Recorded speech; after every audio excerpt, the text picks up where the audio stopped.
মানুষের চোখ হলো একটা দেশের যেরকম বর্ডার থাকে, মানুষের চোখ হলো মানুষের শরীরের বর্ডারগুলোর মধ্যে অন্যতম। এই বর্ডার যদি নিয়ন্ত্রণের বাইরে চলে যায়, তখন রাজধানী কলবও নিয়ন্ত্রণের বাইরে চলে যায়, মনোজগৎ নিয়ন্ত্রণের বাইরে চলে যায়। চোখ দিয়ে যা দেখে মনে তাই মানুষ কল্পনা করে।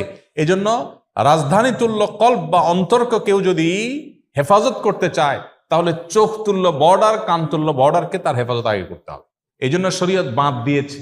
আজকের দুনিয়া, ভোগবাদী দুনিয়া আপনাকে বলবে কি না, আপনি অন্যায়ভাবে কারোর উপরে চড়াও হতে পারেন না, কাউকে টিজ করতে পারেন না, কাউকে আপনি বাজে কথা বলতে পারেন না। খুব ভালো কথা, এই কথাগুলো ভালো, কিন্তু মুশকিল হলো এমন কালচার প্রস্তুত করে রাখা হয়েছে, ডেভেলপ করা হয়েছে যে তাকে চতুর্দিক থেকে উন্মাদনা তৈরি করার জন্য যা লাগে সব ব্যবস্থা করা হচ্ছে তার জন্য। আবার বলা হচ্ছে না, খবরদার নিজেকে নিয়ন্ত্রণ করতে হবে। হাস্যকর। আর ইসলাম বলে তুমি তোমার চরিত্র হেফাজত করো, তারও আগে নিজের চোখের হেফাজত করো। কারণ চোখের হেফাজত করতে না পারলে তোমার চরিত্রের হেফাজত করা সম্ভব হবে না। এই জন্য আমাদের ভালো মুসলমান আদর্শ মানুষ হওয়ার জন্য নিজের চরিত্র এবং সম্ভ্রমকে হেফাজত করার সংকল্প করতে হবে। চেষ্টা করে যাবেন ইনশাআল্লাহ।